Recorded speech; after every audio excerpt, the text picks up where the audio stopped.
Hello, hello, hello, and welcome to Bitches with Beards. And on today's episode, I ask the question, like, America, seriously, are we only just learning that Superman is an immigrant story? Like, really, you really have to be pulling my leg here. Well, we're not. And game, set, match. We're the podcast that attempts to break down culture with all the elegance of two coastal grandmas. But in truth, we're just a couple of bitches with beards. I'm Max. And I'm Daniel. And we're live from the Diane Keating podcast studio in Haberdashery. And we both have opinions, so let's get this party started. Cheers. Boom. Cheers. Much better with the downward clink. It is. So, it's been quite a fucking week for culture, hasn't it? Oh, it has, in more ways than one. It just kept giving and giving. I did want to ask you, I have been surprising you with questions in the past, and I thought I'd give you a chance to ask, to hear it before. But there has been an upswing. Now, obviously, we are incredibly concerned about the people of Texas. Yes. And the flooding. You know, obviously, terrible.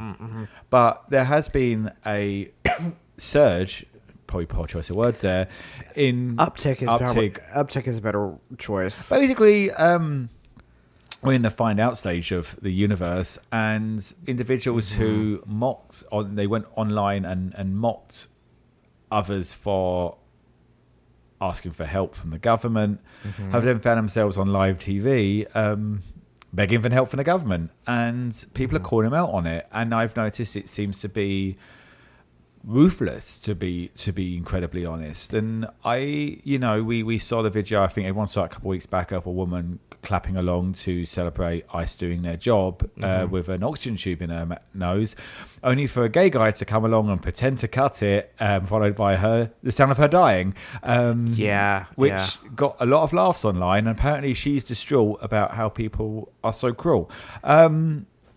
What's your vibe at the moment? Now, I asked this question. I know your vibe really, Daniel, but we are seeing people. There has been devastating flooding in Texas, and these people have lost everything. I saw a video of a house be washed away. Several houses. Yes, from what I could see. Quite spectacular in a bad way, but it really is bad.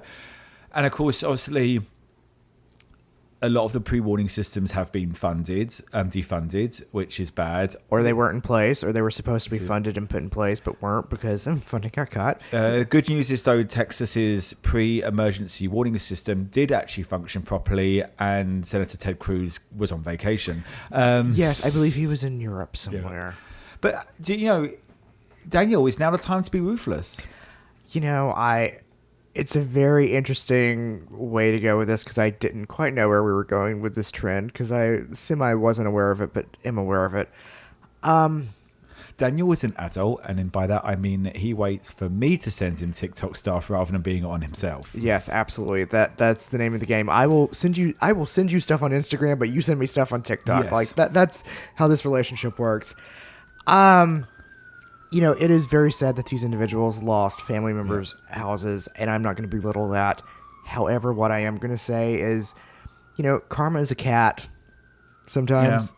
Yeah. And whenever you put certain energy out into the universe, it will come back, and it will bite you. And I feel like, yes, the chickens are coming home right now, and they are roosting.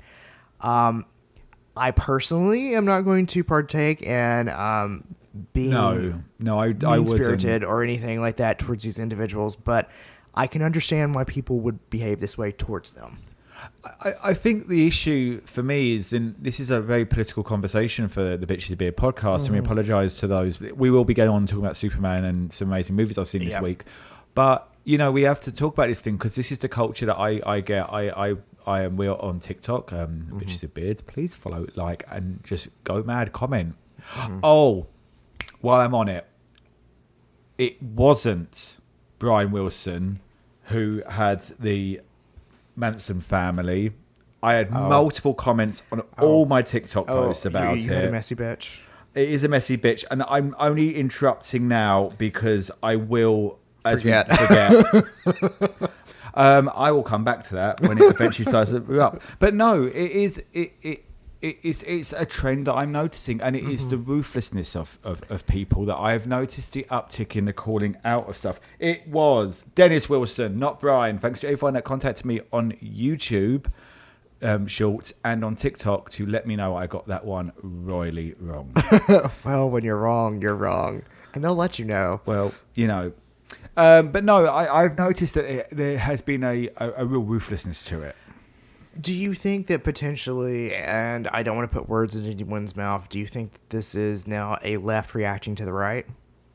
Of being trolled by the right for so long that the left is now coming back? I think so. And I think, as I said, this is the fucker out. This is the find out stage of it. Yeah. And, and I think that the biggest issue that occurred, and especially when you're talking about triple trumpers, is that it will not happen to us. We are going to get, our lives will be better, their lives will be worse. Mm-hmm. They quickly found out from the start that this was not the case, that when tariffs were added, the small businesses were the first to get hit. And they were putting messages out there. It was this one guy. I'm proud of my vote, but I need to speak to him directly. I need to know why my business is going under. So people mocked him when he put this up. Mm-hmm. He then puts another video up. My business, who's going to feed my kids? Blah blah blah. Again, got mocked, and it is cruel. It is the tone in which people are going for these muggers is cruel, but it is you're getting the response to it. I don't condone. I say this, if anyone's listening, is going to offer me a job. Condone, mean-spirited, cruel behaviour. Mm-hmm. But these people were incredibly cruel, and it's only by holding a mirror up that maybe they will suddenly realise that they were fucking lied to. Yeah, and that's it. That is it for me. Is that we have tried 3 times now to educate the masses as to how this is going to go. That pronouns were not going to harm you, but tariffs were. Yeah. No. The pronouns are going to take our rights away, but the tariffs will bring money into the country. Yeah, I also believe that there is an element that, yes, we have tried to educate, but you can't educate those that don't wish to be. I'm a firm believer in that. And now we're getting some hands-on learning. Yeah, I am... And I hate that sounds so elitist of me, but I feel like there are some people that are just not going to be educated because they don't want to be. So, and it's scary. Yeah. But this is what's happening. I think this is we're going to see a lot of this, and especially, I said this week, I went to see Superman today. Mm-hmm. I've been following all that online. Oh, yes. And actually, while I ask you about your week, I am actually going to quickly check on the box office of Superman so I can come into this conversation very prepared. So Daniel, actually, tell me about your week. Did you have a nice one? I had a very interesting week. We're going to start off on a high note. I have discovered that I essentially, on my days off, am Princess Margaret. There was something that was posted on Instagram that stated in 1955, the young princess likes to wake up and have her coffee in bed for 2 hours and listen to the radio and read newspapers. And then go to the bath for an hour, and then go to lunch at that point. And then she'll start her day at around 3 p.m. And I'm not saying I always do it, but I've noticed on my days off, I'll get up early, but I'll take 3 hours to drink iced coffee, and I'll read some blogs, and I'll read an actual, portions of a book, and I'll work on a few things here and there. And then, if I so choose to go outside, I will go outside and greet the world if it deserves to be greeted. So I am just bonding with the fact that I am Princess Margaret, apparently. So we'll see how that goes. The other thing that happened to me last weekend, and you and I had a conversation while it was happening-ish. We were having a conversation the day after. I had a very interesting dating interaction this past week. Yes, tell us about this dating, because you mentioned it to me and I was like, oh god Daniel, this is delicious. Right. Terrible but delicious. Oh, it's always delicious and terrible with me. Anyways, last week was the 4th of July, and I was chatting to this guy off and on for 2 weeks. And it would have been last Wednesday, he said, hey, let's go meet up this weekend for a drink. And I said, okay. And we, chatted around for a few minutes, and I said, all right, let's go to Lick Bar, which is a gay bar on U Street. Yeah. Because I can get a mocktail there. You can have an alcoholic beverage of your choice. It's a compromise. And Licked is an interesting bar. We've mentioned it a couple of times in DC. It's very small. It's very small. It's an intimate. It's considered the place. You go for a one-on-one happy hour or a date. It's Yes. a very good, and It's a very good get to know you bar. and there's something about it. People don't go to interpollinate groups. If you're going on a date there, you're like, oh, hi Daniel, how are you doing? And then but you're not. Yeah. There's no, do you mind if I joins? Yeah, there is no anyone who's going to sit down and join you. It is very much you're going with the person that you're going with. And I said, okay, let's go to Licht. And he's like, that sounds perfect. Let's go to Licht. And then I volleyed back in the conversation. Okay, great. You said let's meet on Saturday. What time do you want to meet?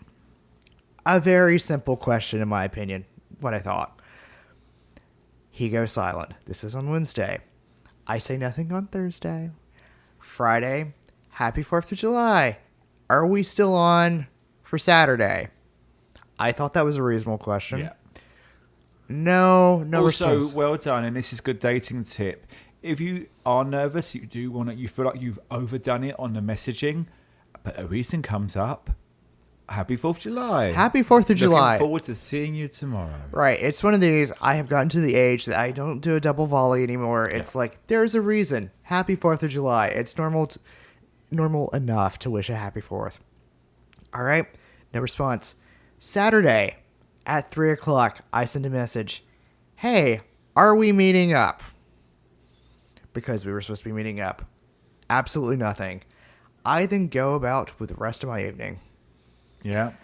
At 8 o'clock, I get a response back from this guy. Hey, I'm at Licht right now. I'm leaving at 8:20. Can you get here at that point? Okay, listeners, I live close enough to it, but not that close. I was in a semi-presentable outfit. I could have changed a shirt. Yeah. But ordering a car and getting in that car would have been 10 minutes, maybe 15 minutes, because traffic on New Street is... So was he definitely going to leave? Yes, he was definitely going to leave by 8:20. He said, if you can get here by 8:20, we can have a 10-minute date. And I was like, no. No, that's not a date. I was just like, absolutely not. I was just like, as soon as I saw that, I was like, no, sir. No, we were supposed to go there for a proper date, get to know you. So, listeners, I'm not even going to ask if I was the asshole for not showing up after that. I literally said, I can't make it. I then blocked the guy on the apps because I was like, you are fucking around at this point. I just don't really... I don't understand. If he messaged you before and said, hey, so I'm meeting some friends at Licht. I'd love to meet you afterwards, and then later on maybe he said, hey, so ended early. Can you get here in half an hour-ish? Or just let me know if you're within half an hour you're going to be on your way. I just don't want to, because, they're not cheap drinks and all that sort of shit. Yeah. No, and I understand But that sort of, I'm going to be leaving at this time, whether or not you turn up or not. It's like, that's not how the world works. I'm like, this is not how the world works. And I was a little bit like taken back when I first saw the message. I was like, excuse me? Yeah. Like, excuse me, one, you went there, but you didn't tell me to meet you there or at what time. But I'm also like, excuse me? Have you spoken to him before? I'm just wondering. No. Like, I haven't spoken to him before. Like, he was a profile like on the apps, and like I said, we've been chatting like casually. It wasn't one of these like I was like, ooh, I wonder how so and so is doing. And let's ask them about the day. It was like, oh, you're on. Hey, how are you doing? Blah blah blah blah blah. So I mean, it was a very casual thing. Yeah. But I was taken aback by it. I was just like, oh, okay. Which, I mean, that's the caliber of guy we've got right now in DC. So yeah. Well, I don't think you were the arsehole. Well, I don't think I was the asshole either on that one. I was just like, no. I was reasonable. I think I told you, I'm like, I feel like there was a red flag waving, and you were like, go to your bomb shelter with that one. Yeah, like red flags are like, he does like to correct me in every sentence. This is like, no, this is just not a very good person. No, I was just like, no. So if you are one of our listeners, please feel free to contact us, and we will have you on to discuss this further. Yes, we will. I don't think he does listen, so... More's to pity. Another red flag. I know. Another red flag. Another red flag that equals an atom bomb, apparently, so...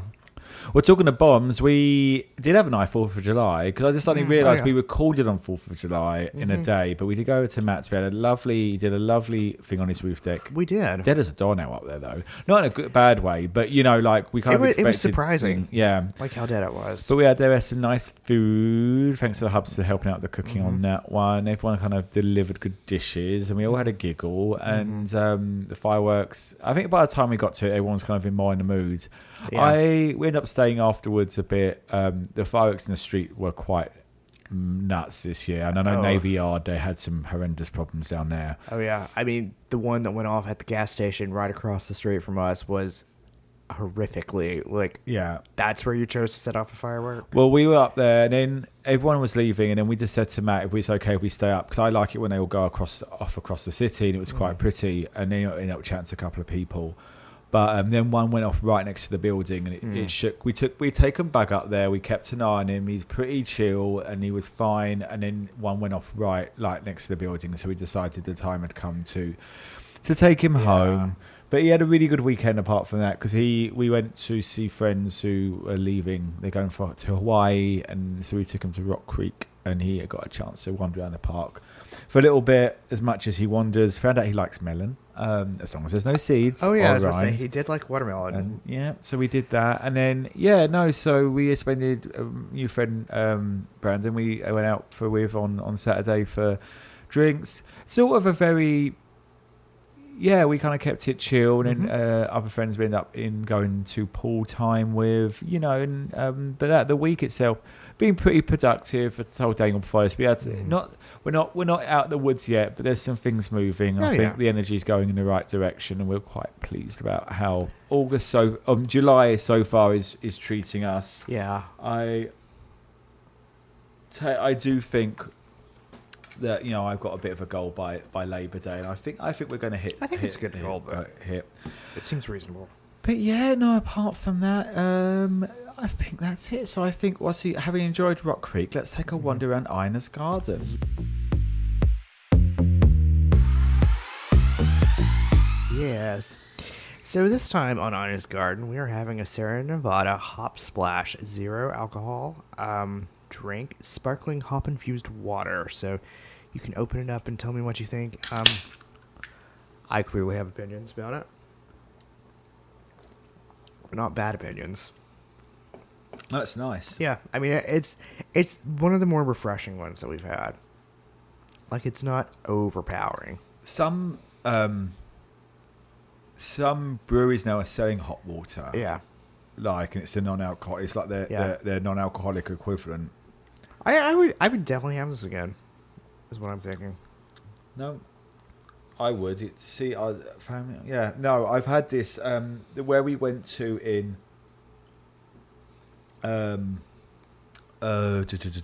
Wilmington. The brewery there did a hot water. Oh, very nice. It was quite nice.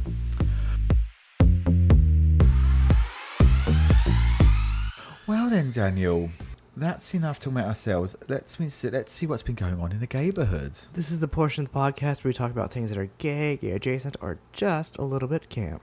Well then, there was quite a lot of interesting news this week. When did your news feed fill up? Oh, when did I have my stories for the week? I had them in... I had one of them Sunday, and the rest of them were by Wednesday. Yeah. And then it was just like... okay, which ones do I cut? Which ones do I... And I actually have 3 that I'm going to graze over, essentially. It was a plentiful week. Yeah. Well, my first one is... So, I don't know if everyone's been hearing about the book, The Salt Path. I've yet to read it. It's a true story of a couple who lose their house after a bad investment, and then they end up the husband gets a terrible medical diagnosis, so they decide to walk around the coastal parts of Britain, and it's Gillian Anderson and Jason Isaacs in the movie. Well, apparently it's all bullshit. So the Observer in England did a report. Now, they like to do this as the movie comes out. Notice never as the book comes out. Right. And I was going to read the book, so I was having a bit of a shit time, as I'll be telling everyone each week, and I thought it'd be a nice book to read about adversity and, going through it. Yeah. So the report alleges that Raina Wynne, whose real name was revealed to be Sally Walker, she's the lady that the wife and the lady that then wrote the book, was once arrested for being accused of stealing tens of thousands of pounds for no employer. This is never mentioned in the Salt Path book, which instead says that Raina Wynn and her husband lost their home after being, his name is Moth. Timothy, apparently that's his full name. Okay. After being taken advantage of by a childhood friend of Moth Wynn's. The events surrounded the loss of their home was also disputed by the report, along with the fact that the couple were made homeless. So they are saying that essentially, in order to circumvent getting arrested for taking this money, they borrowed from a friend who then requested the money back, and that involved making them homeless. So the book tour has been cancelled, and the film is out in the United Kingdom, but how far now it will go? Oh, this is like a Oprah Million Little Pieces thing. Now, which one's A Million Little Pieces? Is that what a TV show was based on? No, I don't believe that's what the TV show is based on. It was one of her book club authors that spoke about having a drug addiction, and then it turned out that he fabricated the entire thing, and she essentially came after him. What was the book in the 70s that was... There was a couple of the satanic panicky... Oh, there's several of them. That they all were bullshit, weren't they? They were all made up. There's a couple by... the Warrens that they did that were completely fabricated, and the one who did actually The Exorcist, like that one was completely fabricated. Like it was... Yeah, the timelines didn't add up. There's also a lot of books about teenagers and just the drugs and stuff. Yeah. But this one is interesting because... So he's got one of these degenerative diseases. He finds out, and I've not read the book. I said I'm probably not going to now. We shall see what happens. But they found out they're made homeless, and they just decide let's go let's buy the equipment and go walk. And it's about their experiences of homelessness and how they're treated and human empathy, that sort of thing. And she claims that this cured her husband. Just a stimulation of it, not cured, but helped with his symptoms. And I'm apologies for not knowing off the top of my head the condition, but apparently people suffering from it or their families have said this doesn't make sense. He shouldn't still be alive. Walk or not, there are layers of deception going on here. So, I got it. Whether or not, I mean, I nothing's been said about them actually walking and whether or not that didn't happen, but it does look like the adversity they met while doing it. They might have told a little lie. Yeah. Anyway, what's also been telling some lies is the electronic blind call system at Wimbledon. So if you've been watching it, I haven't actually. I always miss it. It's on weird times. I used to love coming out to school to sound of tennis. But they've got rid of the line judges, which it looks so weird without these sturdy lesbians checking out the lines. And now it's all electronic, and of course it's causing problems. And already Anastasia, not even going to try and pronounce that last name, says the game was stolen from her simply because someone accidentally switched the line system off. And they say that the lack of tone in the voice that comes from it, it's hard to judge what the call is. So it's not being without its fault. To be honest, it's a fucking 2-week tournament. It's a grass court tournament. You could keep the line judges. Yeah. They charge thousands for some tickets in the Royal Box. I'm pretty sure they can cover a few. They could. Anyway, this is not really news, but I saw it and thought it was delicious. The older sister side part is this summer's nostalgia hitting the hair trends. So I saw this too. The ongoing clean girl trend has favoured the symmetry of the middle part. The side parting offers something that can be both an elevated detail and a playful subversion of form. Regardless, millennials rejoice. The older sister side part is inspired, of course, by the cool, effortless silhouette of the eldest sibling, and is continuing its comeback in various forms. So you're doing a side part? I'm keeping away from part. I did the side part. I'm done with partings. As you know, recently some disgusting higher courts in DC in England decided that they are going about trans women being in sport, and they're not allowed in competitive sport now. Parkrun, the non-competitive organisation that operates globally, or at least in the Western world, a Labour MP decided to come after them and say, why are trans people not banned from you? This is a meet-up group on a Saturday morning that runs parks. Oh my god. Like, I think they're pretty much told to fuck off. Yeah. And finally, talking of prehistoric ideas, they have found a new species of flying reptile. You know I like my dinosaur stories. You do like the dinosaur stories. So it's a new species of pterosaur, which is a flying reptile that soared above the dinosaurs more than 200 million years ago. Now, I wasn't sure about mentioning this, but the naming of it, I thought, and it shows how they kind of work out the landscape, Yeah. So the jawbone of the ancient reptile was unearthed in Arizona back in 2011. I love how long it takes. I love the slow burn on these things. Yeah. But modern scanning techniques have now revealed details showing that it belongs to a species new to science. The research team, led by scientists at Smithsonian's National Museum of Natural History in Washington, D.C., links back to us, has named the creature... I'm going to try this as best I can. Okay. Eotephracalactylus McContrey, meaning ash-winged dawn goddess, because they realised the area would have been highly volcanic, so as it flew, it would have been covered in ash. That's why I got there. But I like that. Ash-winged dawn goddess. It's I like a huge that. fucking thing as well. But they've got uglier. Have you noticed how they're like, they used to be real pretty and smooth, and now they're like, what the fuck is that? And they're feathered now. When did that happen? I'm glad they only went out for one Jurassic Park. I feel like they've been feathered for the last 7 years or so. The feathers have been in. But do you know why they're not feathered in Jurassic Park? No. So it is mentioned that when they talk about the Indominus Rex in Jurassic World, they say you can't muck about with science. And they're like, actually, we do. Why do you think these dinosaurs look like they look in the books? So they write that. That was a little... Boom! In there, science nerds. Which I thought was a very clever way of doing. Yeah, it's a very nice way of getting rid of that. Well, the Dilophosaurus, the one that spits, they've never found evidence of that. Or the frill, but I think they went with that to sort of say, look, as we clone, we're going to discover stuff. Yeah. Or we're going to make stuff. Or, we're going to invent stuff. Exactly. So, Daniel, what's news for you? What dinosaurs have you discovered? Well, I don't want to lead with this one being a dinosaur by any means. God, that was a horrible segue, because it was announced this week that Mel B, or Scary Spice, wed this past week at St. Paul's. The former girl band member... Oh, she looked divine. The former girl band member wed Roy McPhee, a hairdresser. The two were engaged in 2022. Her 3 daughters from previous relationships all served as bridesmaids. Were the fathers there?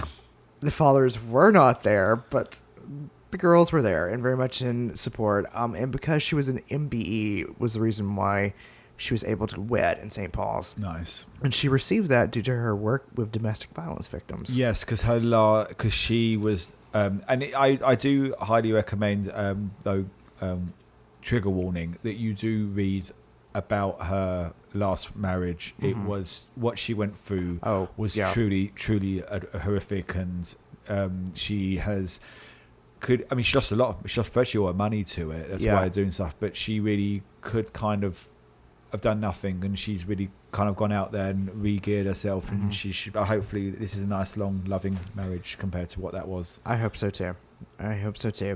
In much better news, this week, Mattel announced that there's going to be a brand new Barbie of type 1 diabetes. She got the sugars. She got the shugs. Anyways, Sugar is coming to town.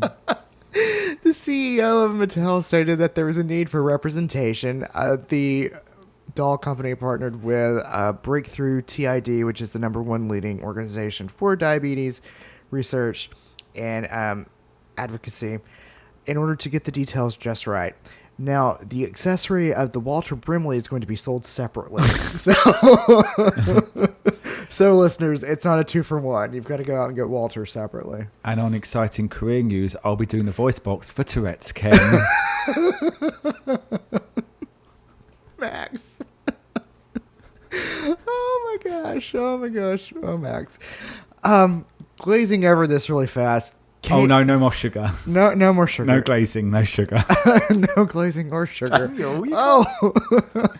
But this is too sweet to pass up. All right. So This past week was the French state visit to the UK. Kate looked resplendent in Dior, which she's worn for the first time. It was an homage to the new look and Christian Dior from 1950s. Vogue did a wonderful retrospective on Anne Hathaway this week. Please go look and read that one up. Also, the original Birkin bag sold for $10 million at auction this year. And Daniel, I got a present for you. It's the Birkin bag! It's a photo of someone buying it. Right. Couldn't even afford a fucking copyright on a photo. I know. Like, $10 million for that bag. Anyways. All right, going on to more news. Luke Newton, a.k.a. Cullen from Bridgerton, is going gay for pay. He has been tapped in an off-Broadway production, bringing the iconic Alexander McQueen to the stage. It is a play entitled House McQueen and is set to officially open September 9th. Apparently, it's doing previews right now. TBD. And finally, Game Set Does My Outfit match. King Charles announced that there's going to be a dress code change at Buckingham Palace tennis courts. Players are no longer required to wear all white, but they are encouraged to do so. The palace has stated that they wanted the players to have one less stress while they're playing here. Formerly, Wimbledon was the one that set the standards, which the Buckingham Palace copied, where they were wearing all white. Wimbledon is still holding to all white standards. Which they should. They can have piping, can't they, or accents? Yes. Anyways, so that was my news for the week. So, question then, Daniel. Yes. If Luke Newton's going gay for pay, would you pay 10 million for Luke Newton or 10 million for the Birkin bag? Well, here's the thing: a bag is an investment. I don't know. You can a bag has a resale value, but I would. He could invest in me. Here's the thing: would I take Luke Newton or Jonathan Bailey? Jonathan Bailey, but I don't know. Luke is up there. Yes, he's very cute. Now. He's very cute, but I'd feel old. I'd feel old. Well, anyway, should we just go have a tactical wank in the toilet and come back? Yes, let's do that.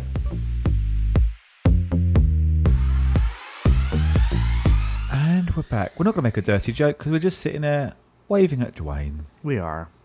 He's had a very... We said we were going to... Oh, no, he's turning around. Oh, he's done with us. So we did have I didn't really mention it. Unfortunately, a friend of ours is having a bit of a tough time. Her husband's a bit ill and being in hospital. So she had to drop her 2 dogs off with us for an afternoon. And I'm always a bit nervous with Dwayne because he's a beta. Mm-hmm. And the dogs, that's Murphy and Maeve. They are energetic, and I didn't want him to lose. So I said, if you bring them around, I'm trying to be as gentle as possible, but please bring beds, because if they try and take bugs, he will submit. And there's a lovely photo of the 3 of them. They eventually stopped. They investigated him a bit, but he really did not give a shit. No. He does. When a new dog comes, he will turn his head. He'll look away from them, and that upsets. He's like, Barry, I actually said, I'm trying. Like, you can look him in the eye. He's like, no, I will not do it. But no, he's now. I might get an early dinner tonight. Oh. So Daniel, otherwise we'll go out and find out. Unfortunately, again, not going to say who, but a friend of ours did get riffed today. So, but making sure they're not going to be in a complete drunken mess when we meet them, because I just can't deal with that. Well, yes, there's a balance in there's limits. There's a balance now. They're for everyone. Daniel. What's been culture for you? Culture for me this week. So I went back to, food for me. I went back to my southern roots during the summertime. BLT sandwiches. Good heirloom tomato that's in season right now. Salt and pepper it. Just a hint of lemon to add it. Kick it up a notch. And then a good sourdough with some tangy mayo and bacon and lettuce. Oh, it's perfection. Also tried out mashed garlic cauliflower. I'm in love with it. Absolutely in love with it. You can get over it in Whole Foods. Yeah, I like cauliflower as a mash. The cauliflower rice, it's just never quite. And I love it when people go, "Oh, cauliflower rice is great if you stir fry." Yeah, if you fry everything. Yeah, everything's tasty if you fry it. But no, the mash. I'll have to give that. So is that in the pre-prepared section? Yeah, so it's in the frozen food section. Okay. And it's in a bag, and I would say, a whole bag could feed you in the hubs for dinner, paired with something else as a side. But I just did half of it. Very good, very tasty. Yeah, always looking for something to shove in the oven quickly. Yeah. Don't tell my doctor that though, because if it's pre-made, it's Oh, literally, it makes in 90 seconds. Yeah, very quick. Perfect. Love it. Drink of the week. I'm going to be very honest with you, listeners. 4 hours ago. 4 hours. Well, actually, at this point, it's closer to 8 hours ago. I had a massage. It was a lovely, wonderful massage. There's a story to this, listeners. Go for it. 90 minutes. I felt amazing. I felt wonderful. I hurt so good afterwards. And I just had a little bit of nostalgia after that massage. And I was like, you know what? I want to be a lady that lunches. And that only works if you have a martini. Yes. And so I went to my fourth favorite place to go to for a lady that lunches day. I went to Pearl Dive, had my Caesar salad and my oysters, because that's what I want when I'm going to do a lady that lunches. And I had a dirty, dry vodka martini, and it was absolute perfection. I am going to be upfront and honest. It hit the spot that I needed it to hit. But this is what you wanted to get to, though, wasn't it? That one, you could have it, not feel bad, both personally and physically, you can. Yeah. But, I'm proud of you for this because, you wanted to have something, we chatted about this before about, and you said the nostalgia, and you were able to utilize it as a special occasion. Not rewarding yourself for not drinking. That's a Ross Matthews tip. Do not reward yourself with the behaviour that you're trying to give up. Right. But you did it. This is exactly the point you wanted to get to with it. It's like, just needed a little bit. Just needed a little bit of memory. It was perfection. Nice. So anyways, listeners, have some grace for yourself is what I'm saying with that one. Songs of the week. Gunslinger by Natalie Bergman. It's a brand new song that's out. I liked it a lot. Back to Friends by Somber. I might have mentioned this one a few weeks ago. It was very good. And then Strange by Chris Bowers. It was on the Bridgerton soundtrack. It's instrumental. Love that song. Very good. Movie. Oh, no, sorry, not movie. Musical of the week. Bright Star. Absolutely loved it. It takes place in 1940s North Carolina. Steve Martin wrote part of it. Oh, wow. Yeah. No, it was actually really, really good. I enjoyed it. Television of the week. I restarted Vicious, and I also rewatched Joanna Lumley's Britain. What was Vicious? What is it on? So it was on BritBox. Is it actually a Brit? Yeah, I think it was actually on BritBox. Good, because we might have to. Because it's one of these that's been chasing about for a while. Hasn't It's either on BritBox or it's on Prime because I don't have any other subscriptions right now. You haven't paid for it. No, I didn't pay for it. So you've got Yeah. Because someone said the other day they'd be watching it and they said, "Oh, it's on Prime," and I'm like, well, "What does that mean?" Because I hate when people go, "Oh, it's on Prime," Right? And it's like $20 an episode. Yeah. No, Okay. no. I didn't pay anything extra for it, so it was either with my BritBox subscription or it was my Prime subscription. Yeah, we need the background thing. We finished Motherland. Yeah, I mean it's a good background show. It's Yeah. absolute perfection. Also, like I was mentioning earlier, self-care this week was a massage. Was a deep tissue hot stone massage. It hit the spot. I might need another one. Is where I'm at because there's tension for some reason. I don't know why. Why would there be tension, Max? Anyways, what was culture for you this week? This week, well, I had a bit of an interesting week on this one. Hey, birdie. Here's my self-care. Food. So after 4th of July, everyone left, and we took home all the barbecue leftovers, and we did those for 3 days straight because Max knows how to utilise a barbecue leftover. Yes. Also, I did, and this was a really great recipe. We had a half a block of feta cheese after the salads. And I did that with some onion and garlic and a pummit of tomatoes, cherry tomatoes, baked in the oven with oregano, and then just mix it. Oh, yeah. And it just dissolves. And we did that with pasta. I was supposed to say, did you do it with pasta? Because I've done it before and then with pasta. and then we did that Monday, and I had the last bit today. It went down very well. Good. Television, finished off Motherland. That was great. Joanna Lumley is in it. She's in the spin-off, but she has a one-episode part in this, and she was excellent. Talking of that. Last Saturday, the Hubs had a nap, and I finished off the Summer of '59, my boss's book, which was excellent. I thought it's Summer of '89. Summer of 89, that's it. Sorry. Thank you for that. Correction. I was about to be like, Daniel, you know I like my corrections on TikTok or YouTube Shorts. I'm sorry. I was at the start. I was like, "This is gonna be interesting" because I know him, and then by the end of it, I was really engrossed. It's actually like a real nice novella. I think, very good. I think Very nice. Television. I said, going back to that, we started Too Much, which is Megan Salter, who's in Hacks at the moment, but it's Lena Dunham's new one. I was supposed to be like, I know this. Why do I know this? Yeah. And Lena Dunham wrote it. She didn't want to play the main part. Right. She plays the sister. And it's about her getting sent to England, job. So far, the first episode, lots going on. I really love Megan Salter. She's got a personality, and I'm really excited to see this era for her. There's some good jokes about the English issue with American versus British English, which we were laughing about. And I won't see if you want to. You're not a Netflixy person, are you? I'll probably get my Netflix up again whenever Wednesday comes out. It's the word estate gets a little bit confusing for certain people, and Hub's really laughed. He goes, "I thought the same thing." So we did one episode last night. We really liked it. Yes. So music this week. Me and Daniel had an argument with that bitch before. We just wanted some nice music. We wanted something upbeat. So I put on the song Ichiku Park by the Small Faces. It's one of my favourites. I wanted some British summertime music. I'm actually going to have to make a little quick playlist this weekend. Buddy, you being silly? He is being silly. Ichiku Park is a lovely song, but it's a very Britishy summer song. So I might do a quick little British summertime playlist and share that. Do you know the song Justified and Ancient?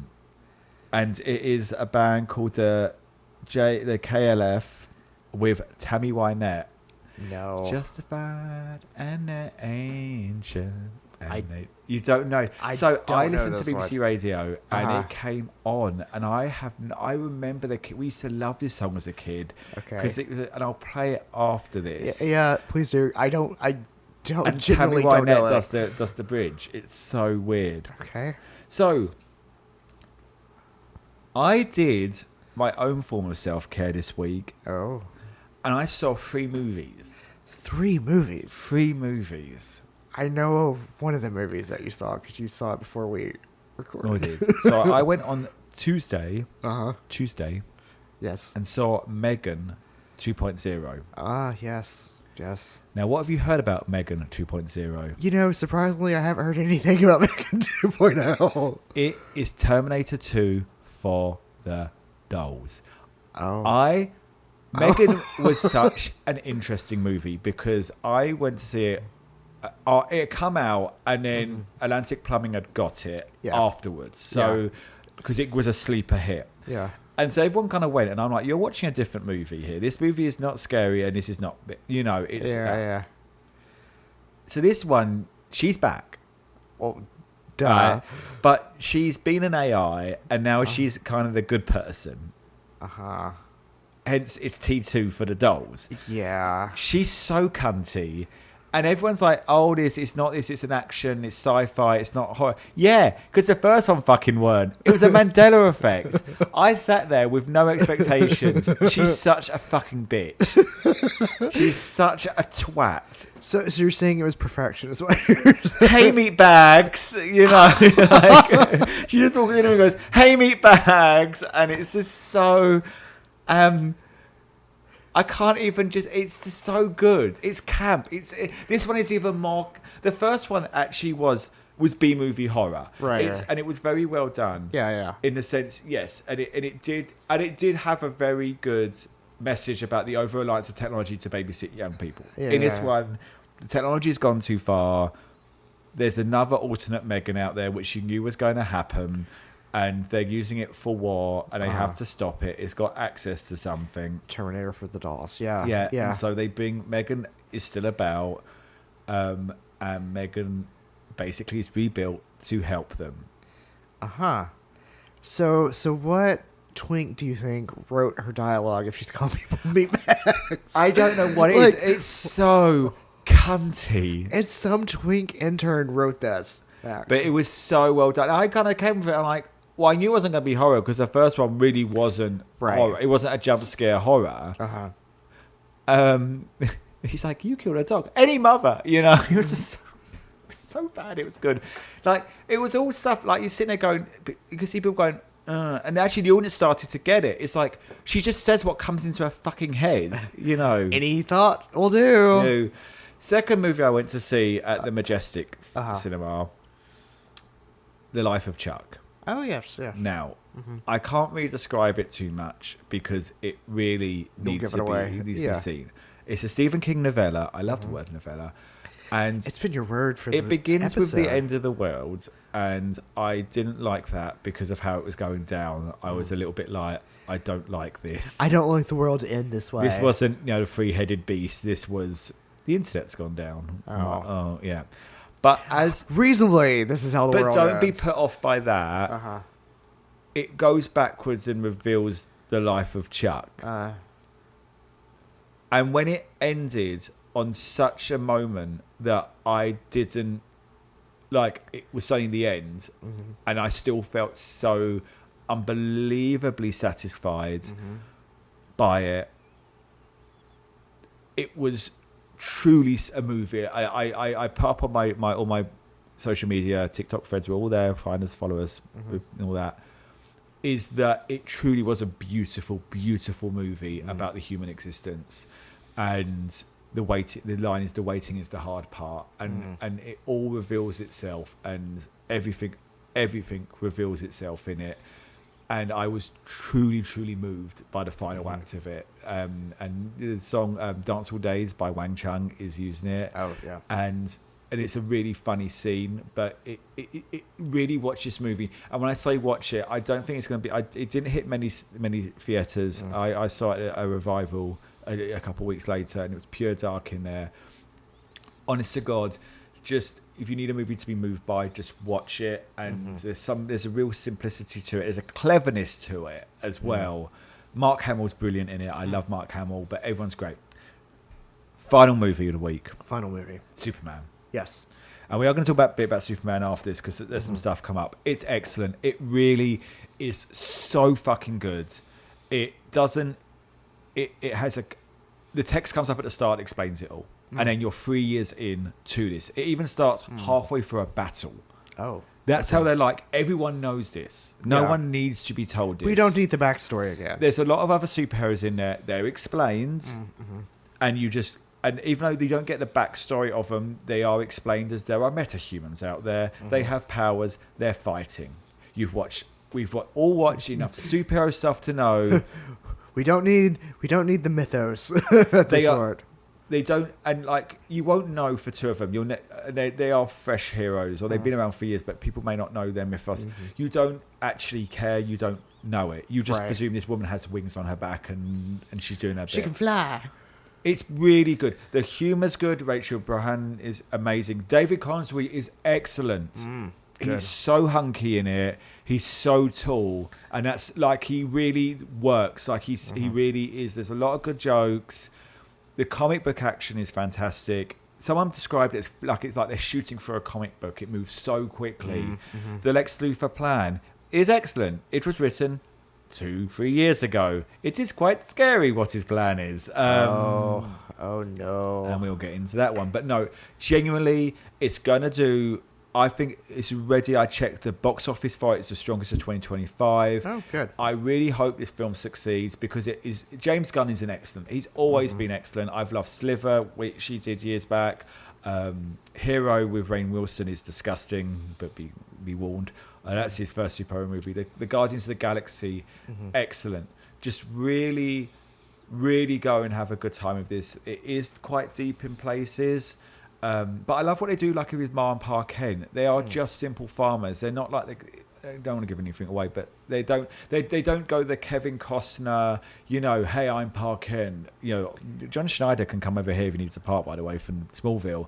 But they really go back to them just being simple people with simple love, and that's it. But so generally, I'm so utterly charmed by this movie. It's gonna be on HBO Max probably by the end of the summer or maybe winter. I will be watching it a lot. It's gonna be a great background superhero movie. Very good. On that, Daniel, Yes. shall we check the feeds?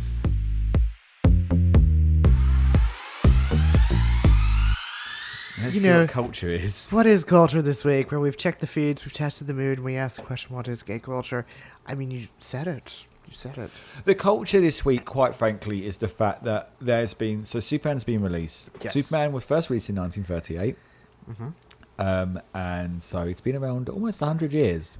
And people are just realising the story of a alien that is sent by his parents from a dying planet, unable to live there anymore, crash lands on Earth, and then work with it to help it become a better, more sustainable and beautiful place, is the story of an immigrant. No! Now, I thought he was American. again, if you... Spoiler, I'm not going to spoil anything. If you do want to go into this film fresh, which I imagine most people know, this is Wednesday, so you might have seen it. You can skip. I think you've been listening to 50 minutes of this. You're good. Yeah. But this movie is surprisingly, I'm going to say this to shock many people, not actually what people would call woke. There is, as far as I'm aware, not really a gay character in it or any form of public gay relationship, homosexual relationship. How are we for diversity? Couple of the heroes are black, people of color. I think actually they all are. People with disabilities? No, Perry White's black in it. It's just very there. It doesn't feel like in your face. So I don't know why people are pissing about it. But basically, James Gunn, the director. Now, a while back, James Gunn, who directed the first two Guardians of the Galaxy, was fired from Marvel. And he, because of historic tweets, he had apologized. He'd taken them down. People had been aware. He was fired. People like Selma Blair came forward and says, we have to accept his apology. Otherwise, there's no point anyone else. There's no lessons learned. Brought back. In the meanwhile, he was hired by DC to try and resuscitate their movies with Suicide Squad and then Peacemaker. That didn't quite work. Did Guardians 3 and then basically said they relaunched. This is the first of the relaunch. The balance is perfect. The comic book fun is great. So I really think we're into something good. But he turned around and said, essentially, I mean, Superman is the story of America. And then when it came from other places and populated this country, but for me, it's mostly a story that says basic human kindness is a value and is something that we have lost. Yeah. MAGA backlash has been disgusting. Oh, that has been the headline. The lovely Nathan Fillion, who we all adore, turned around and went, does someone need a hug? Live on TV. Yeah. And it's just, and then there's this horrendous poster that went up with Trump. Did you see this one? No. No, the White House posted a him yes, in I his did see face. it. Because it used to be truth, justice, and the American way, and they changed it. They made it not the American way, but just the general way. And it's just really gross, Daniel. It's just so gross that this whole film, Superman has always been a generic superhero, but all about kindness, love, no political divides. His care for a different world than his own. And they are upset by it. And they're meant to be the religious ones. Right? I mean, the tenets that, arguably Superman exudes are that of Christianity, in theory. So And I think for me, is like earlier on, I asked you the question about the backlash towards people's like TikToks and social media presence, and basically them being surprised that their own double standard being pushed in their faces. How much of this week have you seen in regards to Superman? I know you kind of dip in and out of the news. So I have seen a lot of the backlash. Yeah, from Superman, with a lot of complaints about, oh my gosh, why is it woke? And I'm sitting here, and again, it goes back to what I said earlier, is like, some people cannot be educated because they refuse to. And I'm sitting here and I'm like, I don't understand why you have, as a historian, an issue with this, because the story hasn't changed since 1938. Yeah. The principles haven't changed since 1938, which to me means you've just become a bad person in that time period. Are you surprised that, I'm very surprised. Because for me, if it came back that, I don't know, one of the characters was suddenly gay, I would not be happy there was backlash, but I'd be like, of course they're going to go after this. But the fact that they're so shocked that it's been highlighted that it's an immigrant story, and they're angry at this. I'm genuinely gobsmacked about how low they are actually publicly going. Well, yeah, but it's also like just awareness of the history, like I said, of Superman. Is like, how is it that it's just this version of it that you're picking up that he is not from this country, he is not from this planet, that he is by definition an immigrant? Like, as a kid watching reruns of the Justice League from the 1960s, Yeah. I picked up on it because there was an entire backstory on Superman. I was like, oh yeah, Superman's from a different planet. Well, Superman's not from here. So unfortunately, Dean Kane's obviously stepped in and said, I can't believe it's woke. Mm. So I did quickly, I got my new friend AI to generate a quick paragraph about the origin of it. So Superman was inspired by mixed mythology, science fiction, and the immigrant experience. Created in 1938 by Jerry Siegel and Joe Shuster, two Jewish teenagers in Cleveland, the character reflected their dreams of justice, strength, and hope during a time of global turmoil. Drawing on figures like Samson and Hercules, as well as science fiction pulp heroes, they envisioned Superman as a powerful alien from another planet who hides his identity while fighting for truth, and justice on Earth. His dual identity as Clark Kent echoed the immigrant narrative of blending in while retaining a unique heritage, making him a symbol of resilience and moral idealism. Yeah. And it's about being a part of the crowd, and then your true self can come out. Now, I highly recommend a book called Men of Tomorrow, which is about the origins of the superhero genre in modern America. It's a it's a fantastic book. I can't remember who wrote it, but do try and find it. It's a really good story about how all these characters developed. It's just really sad that this is it. And, you know, I'm really glad it's doing well. I think it would have hurt even more had this backlash then affected it. You know, people are going to be tired of the property. I think people are trepidatious of stuff like this, and Marvel's just, they're all burning through it. Everyone's a little bit tired of the superhero genre, but yeah. But Crypto the dog is in it, and everyone loves Crypto. I think that we are... I think this week has really been the discovery stage of what's going on in America right now, of the culture wars. Well, I think it's very much the, you know, they didn't have an issue with Henry Cavill as Superman at all. No. None of this dialogue was happening, and the mirror is being held up at this point. And I think that's why we're having this happen. And I mean, if you want to check out my TikTok video, but you know, I blatantly said in it, you know, MAGA. How did MAGA feel watching this? Because literally, Lex Luthor, he's the guy they voted for. What he does in this, I don't want to go like. You can tell from the trailer. I won't go into details, but he does stuff that is in the playbook of Trump. Yeah. And, you know, like, and again, always going to bring back to Star Wars, you know, someone put a video up online of a back of a car covered in Star Wars stuff, Jedi, Rebellion, all that, and then a sticker that was basically, you know, Trump 20 whatever, going, does he even watch it? Does he even know what is going on? Grasp it? Like, yeah. And this is why, you know, it has been tough. And you know, we live in a city that is constantly, you know, I got my band-aid was pulled off back in February. We knew what was going on, but it's very hard to job hunt while literally the industry in your town is collapsing. Oh yeah. And we're very, you know, we're very lucky to be in the situation we're in at the moment, but you know, it's been tough. But little things like this, and I spoke to the Hubs about it, is, you know, he has a very different perspective of it. Not in a sense that he's more politically focused, whereas I'm more culturally focused. Right. And I just said the backlash this week on so many levels is coming thick and fast. Yeah. And people aren't holding back. And you know, I know we have to be careful of othering. We have to be, you know, everyone says, why the reason I don't, you know, I want to keep in contact with my families because if I don't speak to them, they'll never learn. Honey, well, but in other senses, you know, you're like, triple Trumpers aren't ever going to fucking learn, but maybe now they are because it has got bad. But I've just, this for me, when I've said this before, this is the sort of culture that I fucking love. That literally the most American of institutions, it's Superman, Jesus, and McDonald's, is being destroyed by the right wing because they've decided to make him a black gay vegan vegan trans man. Yeah. But simply because they highlighted a story that's been there for 90 years, 87 years. They've only just realised that. This story is the epitome of where America's at right now. Mm-hmm.